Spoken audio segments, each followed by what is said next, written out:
Community Engagement, Solidarity, and Citizenship, CSC, is a major subject under the strand of Humanities and Social Sciences. Week 2 of Community Engagement, Solidarity and Citizenship.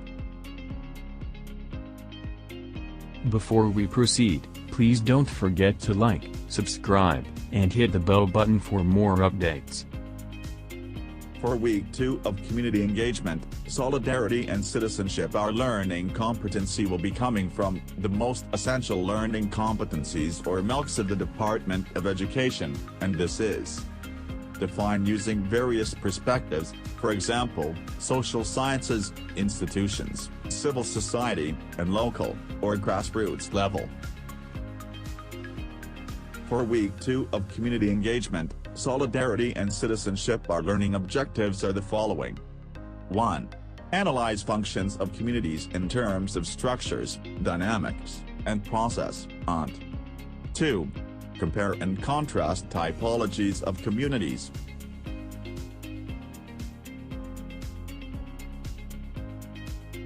For Week 2 of Community Engagement, Solidarity and Citizenship, our learning topics are the following. 1. Different functions of the community.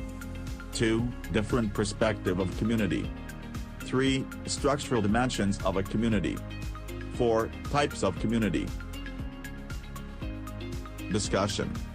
How do communities emerge? What makes an individual a member of a community? Before we answer these questions, it is necessary that we discuss the concept of community. The word community, considered as a late Middle English term, is derived from the Latin word communicus, which means fellowship. Its Latin roots, communis, means common. Com translates to with or together, whereas munire translates to strengthen, to fortify, or to defend. There are various perspectives of community. Each perspective emphasizes a particular approach and treatment in the study of communities. In the next section, 4 perspectives will be discussed: the social sciences perspective, institutional perspective, civil society perspective, and organic perspective. Social science perspective. A social science perspective toward understanding communities is premised on the social dimension of individual life, the interactions, relationships, and bonds formed by individuals with other individuals, and how these are manifested in the formation of organizations within communities. Learning about communities using this perspective essentially incorporates ideas and concepts gathered from fields of knowledge, such as anthropology, social psychology, sociology, and political science, to name a few. These disciplines offer varied insights and lessons in understanding the meaning and relevance of community. Greek thinkers like Plato have conceptualized the ideal political community, referred to as the polis, city-state, to be composed of various classes, each performing roles and functions in pursuit of communal goals. Alongside Plato's idea of a political community, Aristotle emphasized the role of political institutions in maintaining and sustaining order within a community. From these ideas and conceptualizations of community have evolved through the historical junctures of Western civilization. The study of communities using a social science perspective goes beyond knowledge of the origins and history of communities. A social science perspective can be employed to learn how a community deals with problems and crises. Take the case of disaster-affected communities. A sociological lens may be used to gather valuable insights about how members of a community work as a collective in order to address the effects of a disaster to life and livelihood. Political science draws attention to the interactive political processes between societal forces and government agencies in preparing and responding to disasters. Through the close study of the attributes and values of communities, anthropology can offer insights on how disaster management agencies can effectively communicate disaster preparedness and response strategies to community members. Institutional perspective. Communities have a mechanism for coordinating values, goals, and actions of its individual members. Social institutions perform this function. Social institutions arise from voluntary shared agreements among individuals that generally also shape their behavior as a collective. Institutions are established rules that ensure the regular and predictable behavior of people within a community. Nobel laureate Douglas North describes institutions as the rules of the game that shape a community and society in general. Institutions structure incentives and sanctions, whether political, social, or economic, to regulate human action and interaction, thus shaping how communities and societies evolve through time. In broad terms, institutions are categorized as formal and informal. Formal institutions are explicitly communicated, embodied in legally codified documents or artifacts. These serve as basis for the authority to be executed or expressed. Examples of these are the laws and policies that are implemented by a government agency or office. Informal institutions, on the other hand, are practices, norms, traditions, culture, conduct, and belief systems of a community.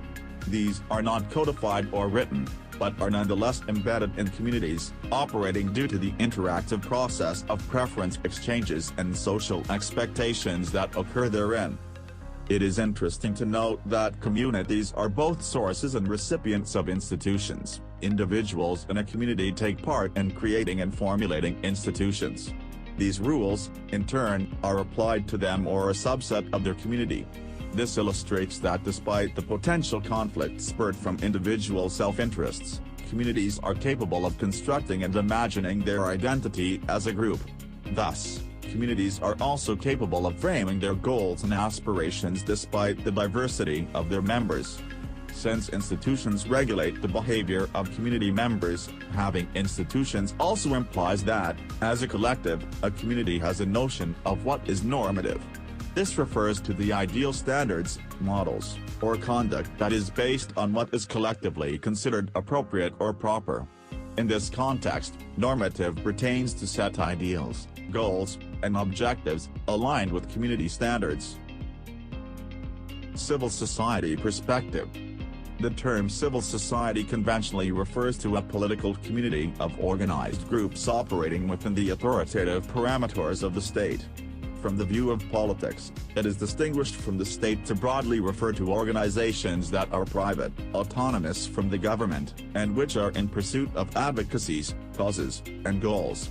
It is an aggregate of active groups and associations, such as businesses, organized interest groups, and clubs.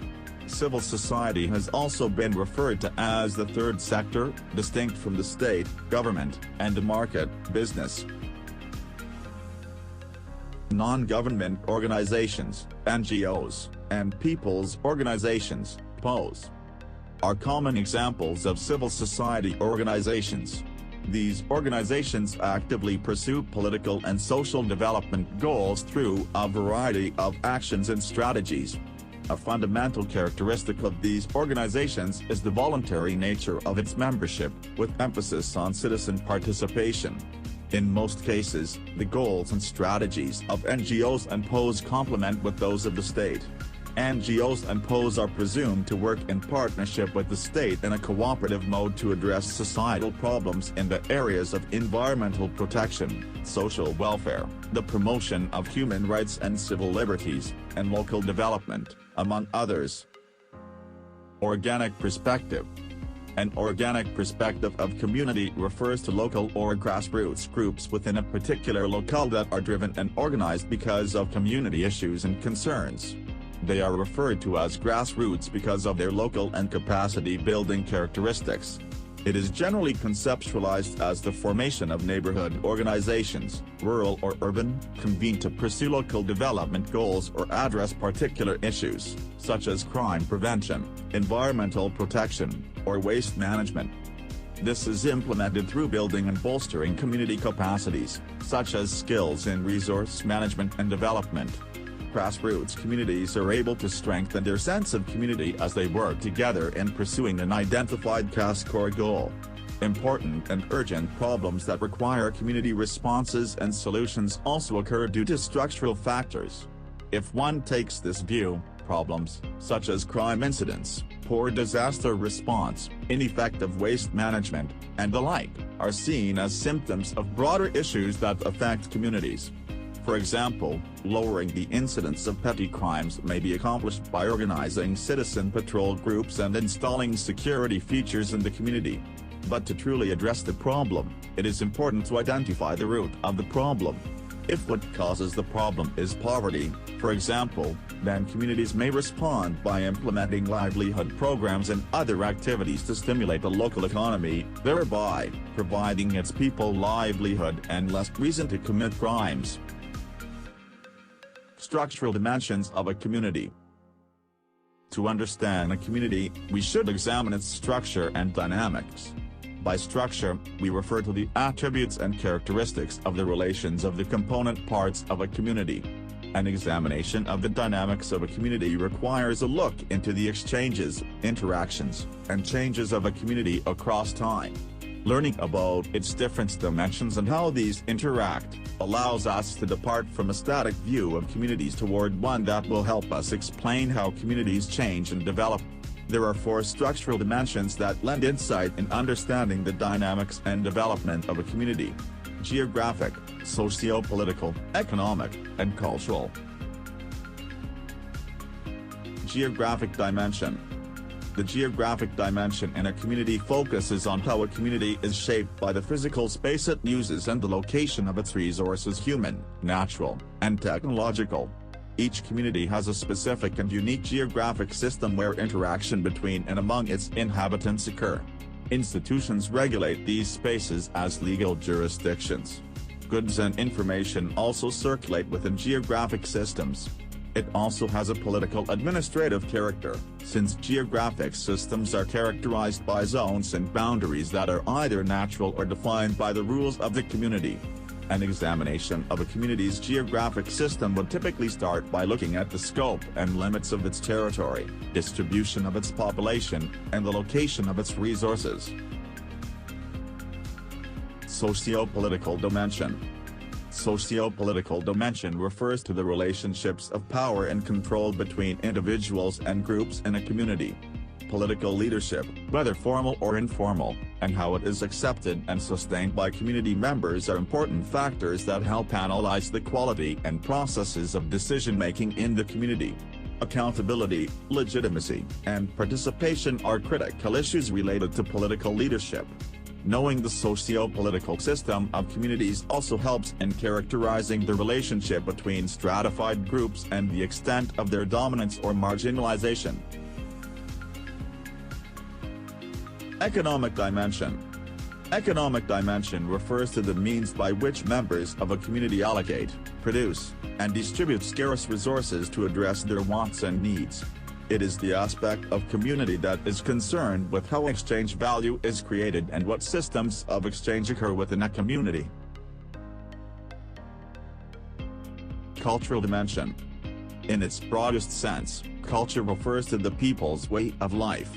It encompasses the values, traditions, and beliefs that are passed on from one generation to another. It embodies the collective sense of a people and what matters to them as a community, such as their relationships, memories, experiences, backgrounds, hopes, and dreams, amidst their individual diversities. More importantly, the culture of a community expresses its visions of the future and what it intends to pass on to the next generation. A study into the cultural dimension of communities provides an understanding of how culture affects members of a community and how this relates to community dynamics and processes. Community issues and problems are typically multidimensional. This means that the challenges communities face can be analyzed through a combination of interrelated dimensions mentioned above. Type of communities. 1. Formal communities. 2. Informal communities. 3. Urban communities. 4. Rural communities. 5. Global communities. 6. Sectoral communities. 7. Social space communities. 1. Formal communities. Engage in joint activities and discussion, help each other, and share information with each other. They care about their standing with each other. Examples of formal communities: eco-villages, co-housing communities, co-ops communities, religious communities. Informal communities: consists of a set of personal relations, social networks, common interest and emotional sources of motivation. Examples of informal communities: recreation communities and retirement communities. 3. Urban communities. Large in terms of land area and population, advanced in science and technology, with favorable physical environment and in diverse cultures, and the people are engaged in various occupations. 4. Rural communities. Usually produce their own food for subsistence. Characteristics of rural communities: greater personal interaction, deep, long-term relationships. Generally, peace and order exists. Mutual give-and-take affairs, and emphasis of shared values. 5. Global communities. It is the international aggregate of nation-states. Global communities, world community. Common point of view towards issues of human rights, global warming and climate change, peace and order, socio-economic conditions as well as disputed issues such as territorial conflict. 6.